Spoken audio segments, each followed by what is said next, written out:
Yes my dear students, मेरे प्यारे बच्चों, नन्हे मुन्ने राही, हाउ आर यू ऑल। सो आज हम लोग करने वाले हैं क्लास 7 मैथ्स का चैप्टर 5 जो कि है लाइंस एंड एंगल्स। राइट बच्चों, तो लेट्स स्टार्ट आवर क्लास। तो माय डियर स्टूडेंट्स, चैप्टर का नाम है हमारा लाइंस एंड एंगल्स। तो पहले तो हम समझते हैं कि भाई लाइंस का मतलब क्या होता है, फिर हम समझेंगे एंगल्स का मतलब क्या हुआ। इस चैप्टर में हम लोग पहले थोड़ा इंट्रोडक्शन पार्ट करेंगे, देन उसके बाद में हम स्टार्ट करेंगे हमारी exercise 5.5। Done, okay. So my dear बच्चों, लाइंस का मतलब क्या होता है पहले हम ये समझते हैं। तो देखो भाई, लाइंस समझने से पहले जनरल भाषा में आप लाइन क्या बोलते हो? आपने बोला कि सर ये देखो ये एक लाइन है, आप बोलोगे सर ये मैंने ड्रॉ कर दिया, इसको नाम दिया ए, इसको नाम दिया बी। आप बोल दोगे सर ये लाइन, इसमें क्या बड़ी बात है। तो मेरे प्यारे बच्चों, this is not line actually, इसको हम बोलते हैं लाइन सेगमेंट। देखो जनरल हम भाषा में लाइन बोल देंगे, बट मैथ्स की भाषा में ये लाइन सेगमेंट बनती है। ओके बच्चों, लाइन सेगमेंट। तो सर लाइन क्या है? तो लाइन कुछ नहीं बच्चों, इसी लाइन सेगमेंट को आपने नाम दिया, सपोज ये मैंने दिया पी क्यू, नाम दिया पी एंड क्यू, ये क्या है? लाइन सेगमेंट है। इसी को मैंने एक्सटेंड कर दिया इधर और यहाँ पे शो कर दिया एक एरो, इसको मैंने एक्सटेंड कर दिया इधर और यहाँ पे शो कर दिया एक एरो। राइट, तो अब ये क्या बन गई? अब ये लाइन बन गई। समझ में आई बात? ठीक है, तो now this is called line. अब इसमें एक और हम एक्सपेरिमेंट करते हैं, देखते हैं क्या। सपोज मैंने वापस ड्रॉ करी एक लाइन सेगमेंट सी और डी। ठीक है बच्चों, अब मैंने क्या किया, इसको सिर्फ एक तरफ एक्सटेंड किया, ऐसे इधर मैंने एक्सटेंड कर दिया, इधर डाल दिया एरो। बराबर नहीं सर, आपने पहले बोला कहीं एक्सटेंड नहीं करना, उसको लाइन सेगमेंट बोलते हैं, फिर आपने दोनों तरफ एक्सटेंड किया, उसको लाइन बोला। अब अगर मैं ऐसा कर दूं कि मैं इसको एक ही तरफ एक्सटेंड कर दूं, तब बताओ क्या बोलेंगे? तो तब इसको बोलेंगे बच्चों रे रे रे रे रे रे बोलेंगे। ठीक है, समझे? तो बच्चों ये तीन टाइप्स हो गई हैं हमारी, लाइन सेगमेंट, लाइन एंड रे, जो आपको पता होगी आई थी, बट ये मैं मान के चल रहा हूं कि आपको कुछ नहीं आता। मतलब आपको कुछ याद नहीं है, बस अब कुछ याद नहीं है, तो मैं वापस पूरा बेसिक से आपको सब बताऊंगा। ओके चलो, तो ये सीडी हो गया, पीक्यू हो गया, एबी हो गया, एबी लाइन सेगमेंट है, ये लाइन है, ये रे है। राइट, तो ये तो हो गई दिखाने की बात। अब समझा भी तो थोड़ा और डिटेल में। तो बेटा लाइन सेगमेंट कोई बोले तो क्या होगा, डिफाइन बोले तो क्या बोलेंगे? तो देखो बच्चों, यहाँ पे हम दिख रहा है लाइन सेगमेंट एक ऐसी टर्म है, ठीक है, जिसको आप क्या कर सकते हो, मेजर कर सकते हो। तो भाई यहाँ पे मैं स्केल करके बता सकता हूँ ना, कितना 10 सेंटीमीटर, 5 है, 15 सेंटीमीटर, बराबर। तो लाइन सेगमेंट के बारे में लिख सकता हूँ कि इट कैन बी मेजर्ड, इसको आप मेजर कर सकते हो बेटा, पहला पॉइंट।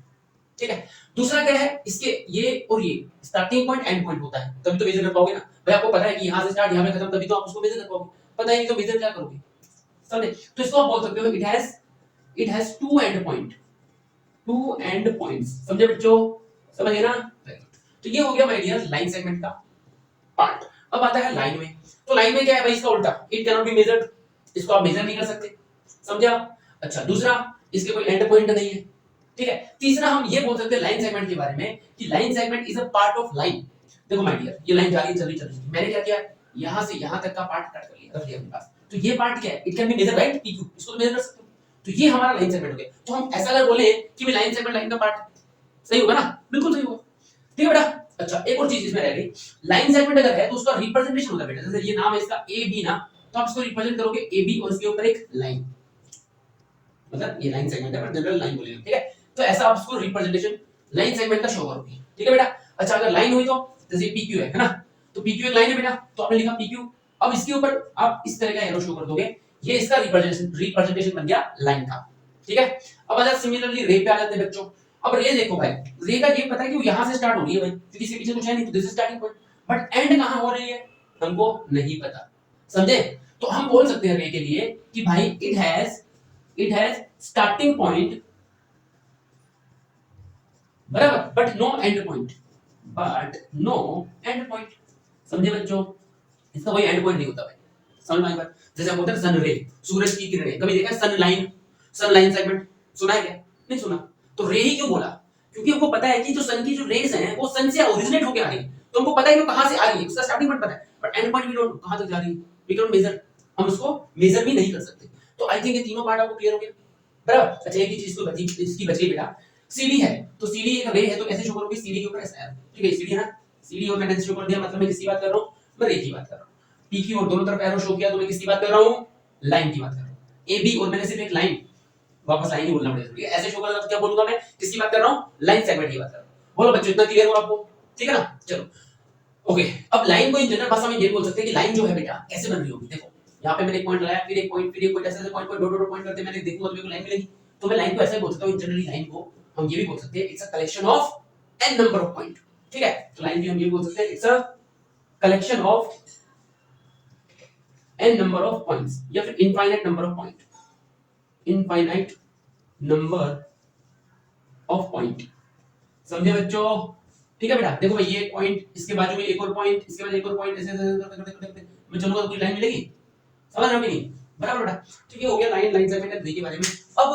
अब क्या, अब बचा ना भाई एंगल बचा, एंगल करेंगे। चलो एंगल्स क्या होते हैं? तो माय डियर बच्चों, एंगल सुनना ध्यान से। एंगल्स आर फॉर्म्ड, हम लिख सकते हैं यहाँ पे, angles are formed when two lines intersect और कंबाइन। बात ध्यान से सुनना, क्या लिखा है भाई? एंगल कब बनते हैं? जब दो लाइन इंटरसेक्ट करती हैं और कंबाइन करती हैं। ठीक है, दोनों केस में एंगल बनते हैं। तो अब इंटरसेक्ट का मतलब क्या होता है आपको पता होगा से? नहीं पता क्या? चलो बताता हूं। देखो बच्चों, ये एक लाइन है, बोलो यस और इसका नाम दिया ए, इसको दे दिया बी, तो ए भी एक लाइन बन गई। भाई लाइन में तो स्ट्रेट होना चाहिए, स्ट्रेट का मतलब हमेशा यही नहीं होता, ये भी स्ट्रेट ही है। समझ गए ना? एक और लाइन दूसरी यहां से ऐसे ड्रॉ कर दी मैंने, ये सी है, ये डी है, और यहां पे दोनों कट कर रहे हैं, ये पॉइंट ओ हो गया बच्चों। ठीक है माय डियर, एक केस ये हो गया। दूसरा केस, एक लाइन ऐसे गई, इसको नाम दिया मैंने ए बी, एक लाइन ऐसे गई, इसको नाम दिया बी सी, एक लाइन ऐसे आई, इसको नाम दे दिया ए सी। तो यहाँ पे दो केसेस हैं हमारे पास। ठीक है, एक तो ऐसा, एक ऐसा। तो इंटरसेक्ट का मतलब क्या होगा बेटा? ये देखो इंटरसेक्ट, काटते हुए जा रही है, दैट इज इंटरसेक्ट। ये भी एक तरह से इंटरसेक्ट है, बट इसको हम क्या बोलेंगे? कंबाइन। देखो ये ए बी एसी से कंबाइन हो रही है, यहाँ पे बीसी से कंबाइन हो रही है, तो दोनों ही केस में आपको एंगल मिल जाएगा। अब एंगल कहाँ है सर? तो देखो बच्चों, ये एक लाइन है, ये एक लाइन है, ये पॉइंट बी पे कंबाइन हो रही है, तो यहाँ पे ये जो बना, दिस इज कॉल्ड एंगल मेरे प्यारे बच्चों।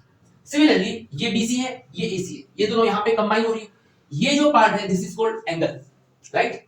अच्छा, अब वैसे ही AB एंड AC भी कंबाइन हो रही है, तो सर ये भी एंगल होगा। हाँ भाई, ये भी एंगल होगा। यानी कि ये बन रहा है क्या? ट्रायंगल, ट्रायंगल, इसका नाम भी इसलिए पड़ा, राइट? ट्रायंगल। तो ये ट्रायंगल बन रहा है, इस ट्रायंगल में 1 2 और 3 एंगल्स बन रहे हैं। आई बात समझ में? अब यहाँ पे सर चलो ये तो समझ में आ गया भाई, इसको आपने दोनों कंबाइन किया, ये एंगल बना, ये कंबाइन किया, ये इधर क्या है? तो देखो ना बच्चों, ये OB OD कंबाइन हो रहा है कि नहीं हो रहा? तो ये भी ट्रायंगल बना। ठीक है, ऐसा मत समझना एंगल सामने लाइन होगी। ठीक है ना? एंगल मतलब दो लाइन कंबाइन होना बस, और उसके सामने तीसरी लाइन है, चौथी लाइन है, वो सब अलग बात है। ये दो, ये कंडीशन होनी चाहिए, दोनों कंबाइन हो रहे हैं मतलब एंगल बन रहा है, राइट? यहाँ पे कंबाइन हो रहे हैं मतलब एंगल। अब इसके सामने कोई हो या ना हो, ये तो एंगल बन गया। अब ऐसे ही ये देखो, ये OC एंड OB ये भी तो कंबाइन हो रहा है, तो दिस इज आल्सो एंगल। ऐसे ही देखो OC एंड OA भी कंबाइन हो रहा है भाई, ये भी एंगल है। सिमिलरली AO OD ये भी एंगल है। आई बात समझ में बेटा? क्लियर हो गया? बराबर बेटा। अच्छा, एक और इंपॉर्टेंट चीज माय डियर जो आपको याद रखना है, अगर मान लो मैं बात कर रहा हूं इस एंगल की, तो एंगल का सिंबल होता है ये। ठीक है, अगर मैं इसकी बात कर रहा हूं मैं लिखूंगा एंगल ए। अगर मैं इस एंगल की बात कर रहा हूं तो मैं लिखूंगा angle B, this is the symbol to represent angle. अगर मैं इसकी बात कर रहा हूं तो मैं लिखूंगा एंगल सी, वेरी इंपॉर्टेंट, याद रखना। बराबर बेटा।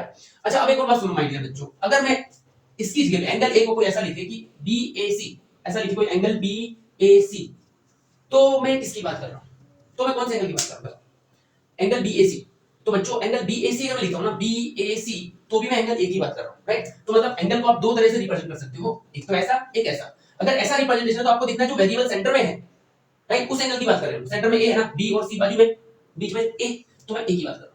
समझे आप? वैसे एंगल बी की अगर मैं बात करूं, एंगल बी की बात करूं, बी को कैसे लिखूंगा मैं बेटा? ABC, इसको लिख सकते हैं एंगल ABC। ठीक है। अच्छा, कोई ये भी बोल सकता है सर ABC आपने बोला, अगर मुझे CBA लिखना है, अगर मुझे एंगल CBA लिखना है तो क्या होगा सर? तो क्या गलत होगा? बिल्कुल नहीं, बिल्कुल सही होगा बेटा। क्या बोला मैंने आपको? जिस एंगल की आप बात कर रहे हो वो सेंटर में होना चाहिए। देखो AC बाजू में और बीच में B, आप B की बात कर रहे थे ना।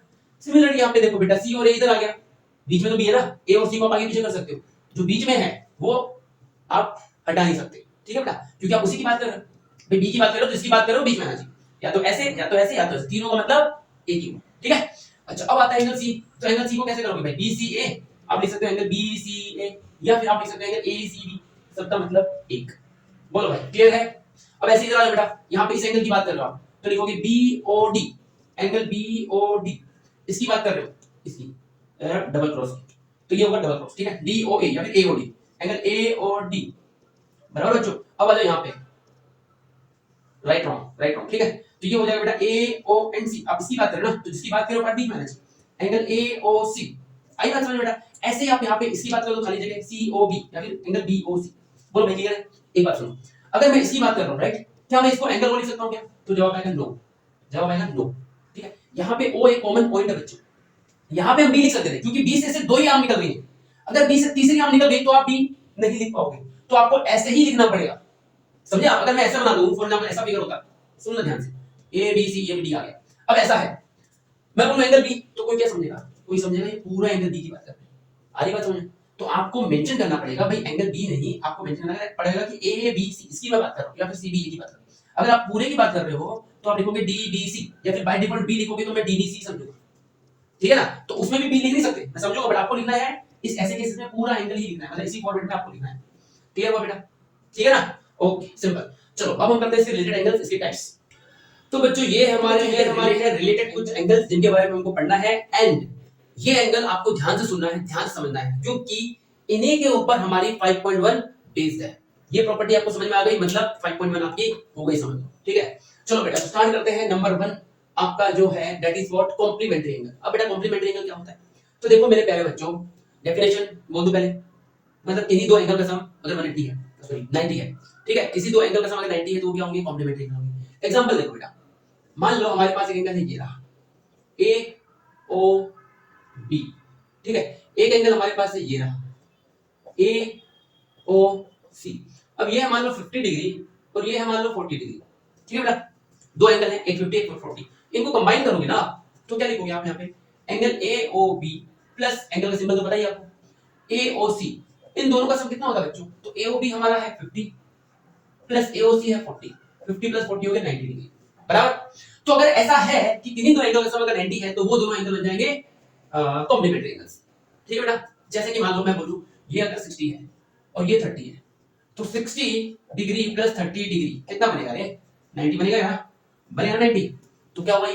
कॉम्प्लीमेंट, राइट बच्चों। और ये दोनों आपस में एक दूसरे के क्या बने? कॉम्प्लीमेंट। ठीक है, तो दोनों एंगल को मिला के बोलेंगे कॉम्प्लीमेंट्री एंगल। क्यों बोलेंगे? क्योंकि दोनों का सम 90 होता है और दोनों आपस में एक दूसरे के क्या है? कॉम्प्लीमेंट है। समझ आ गई बात? क्लियर? Okay, very nice. अच्छा बच्चों, अगर मैं बोलूं कि एक एंगल 60 है दूसरा 20 है तो कॉम्प्लीमेंट्री होगा? देखो बताओ, 60 प्लस 20 कितना होता है? 80। क्या कॉम्प्लीमेंट्री होगा? नहीं होगा। ठीक है, तो कितना होना चाहिए कॉम्प्लीमेंट्री के लिए? 90, राइट बेटा।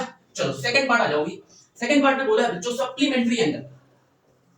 सप्लीमेंट्री एंगल्स क्या होता है बच्चों? तो देखो मेरे प्यारे बच्चों, अभी आपने कॉम्प्लीमेंट्री पढ़ा था, उसमें दो एंगल का सम कितना होता था? कितना होता था? यस, 90 होता था। अब हम पढ़ रहे हैं ऐसे दो एंगल जिनका सम कितना होगा? ए ओ सी, जिनका सम कितना होगा बच्चों? 180 होगा, राइट। तो जैसे ऐसे दो एंगल जिनका सम 180 है उसको हम क्या बोलेंगे? सप्लीमेंट्री। जब इन दोनों कंबाइन करो तो ये कुछ ऐसा दिखेगा, ये कुछ ऐसा दिखेगा। ये ए है, ठीक है, ये ओ है, ये सी है और ये बी है। ये आपका 120, ये आपका 60, दोनों को कंबाइन करोगे तो मिलेगा क्या? 180, राइट बेटा। तो इसको हम बोलेंगे क्या? सप्लीमेंट्री। तो सप्लीमेंट्री का मतलब क्या? ऐसे दो एंगल जिनका सम 180 हो और वो दोनों एंगल आपस में एक दूसरे के क्या होंगे? सप्लीमेंट होंगे। ठीक है, चलो नेक्स्ट आता है हमारा बच्चों एडजेसेंट एंगल। एडजेसेंट एंगल, अब ये क्या होता है भाई? ये क्या होता है? तो देखो बच्चों, मान लो हमारे पास एक एंगल ऐसा बना ए ओ बी, यहां से एक लाइन गई ऐसे, ये सी। ठीक है, अब ये मान लो ये 70 है और ये 50 है, 70 50। ठीक, अब बेटा मैं अगर बोलूं कि ये एंगल का नाम क्या है तो आप बोलोगे सर इस एंगल का नाम है बीओसी। मतलब इस एंगल में एक तो आर्म बीओ है और एक आर्म ओसी है। मतलब ये एंगल बीओ एंड ओसी से मिलकर बना है। ठीक है बेटा, करेक्ट ना भाई? बीओ एंड ओसी 70 डिग्री बना है इससे। चलो अब हम बात करते हैं इसकी, ये एंगल क्या है? तो आप बोलोगे सर इस एंगल का नाम है एओसी। मतलब ये एंगल किससे बना है? एओ एंड ओसी से मिलकर बना है ना? चलो रे बोल दो इसको। ये सिंबल अगर आप ना रिप्रेजेंट करो तो भी चलता है, गलत नहीं करेगा कोई। ठीक है, बट ये इसका एग्जैक्ट पैटर्न होता है। तो बीओ एक रे है। अच्छा, इसको भी अगर ऐसा नहीं ऐसा करना पड़ेगा, एग्जैक्ट की बात करते हैं तो इसको ऐसा करना है ओबी, क्योंकि ओबी एक्सटेंड है। ओसी, ठीक है, एओ तो ये ओए हो जाएगा, ओए ओसी, बराबर। तो बेसिकली ये तो रे का रिप्रेजेंटेशन हो गया। हम बात कर रहे हैं हमारे एडजेसेंट एंगल की, वहां पे आ जाओगे। तो ये ओबी है और ओसी है, ओबी ओसी से मिलकर क्या बना? एंगल बीओसी बना। अब अगर मैं बात करूं इसकी एओसी की, तो ओए और ओसी से मिलकर बना है, ओए एंड ओसी से मिलकर बना है। ठीक है, तो बच्चों इन दोनों एंगल में आपको दिख रहा है ओसी ओसी कॉमन, ओसी ओसी कॉमन है, बराबर। मतलब एक कॉमन आर्म है दोनों एंगल के बीच, राइट। एंड ये ओ तो है, वो तो कॉमन है वर्टेक्स, समझे बेटा? तो ऐसे दो एंगल जिनमें कॉमन आर्म हो वो हमारे क्या बनते हैं? एडजेसेंट एंगल बनते हैं, राइट? क्या हमेशा ऐसे लिखेंगे सर? देखो ये भी तो एडजेसेंट हुआ, ये दोनों भी, क्यों? इन दोनों में एओ कॉमन आ गया बेटा, इसको डी बोल दो। OD and AO, AO and OC, इन दोनों में एओ कॉमन है, तो ये भी क्या हो गए? Adjacent angle. ठीक है बच्चों? अच्छा एक और चीज बताते हैं हम लोग आपको, एक और चीज बताते हैं हम आपको। जैसे कि मान लो हमारे पास ये लाइन है ऐसे, यहां से लाइन भी ऐसे, ठीक है बेटा? इसको नाम दे दिया ए ओ सी बी। अब यहां पे एक एंगल बन रहा है एक्स, यहां पे एक एंगल बन रहा है वाई, क्या ये एडजेसेंट एंगल होंगे? देखते हैं भाई। सर आपने बोला कॉमन नाम होना चाहिए, तो ये देखो ओए, ये एंगल किससे बना है? ये एंगल बना है एक तो ये साइड और एक ये साइड, इससे मिलके बना है। अच्छा ये किससे बना है? तो ये इससे बना है और इससे बना है, दोनों में कॉमन ही आ रहा है, समझे ना भाई? एओ और सी के अंदर ओसी आता है, बीओसी में भी ओसी आता है, कॉमन नाम हो गया, मतलब ये भी क्या हुआ?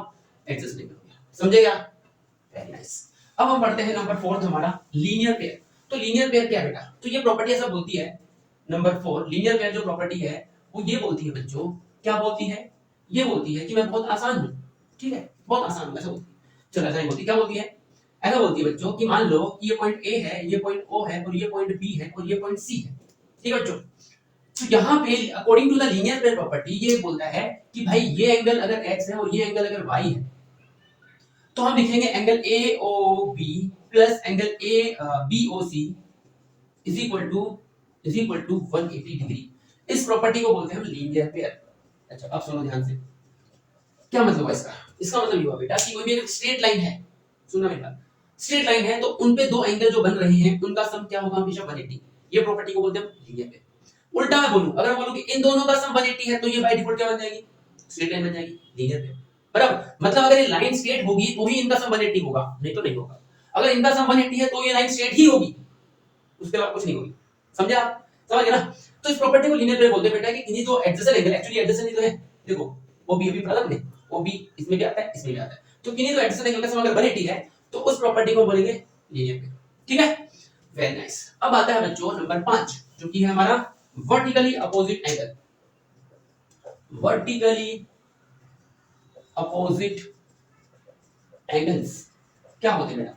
तो मेरे प्यारे बच्चों वर्टिकली अपोजिट एंगल का मतलब होता है कि आपके पास कोई भी ऐसा कंडीशन हो, x क्रॉस वाला कंडीशन हो, बराबर?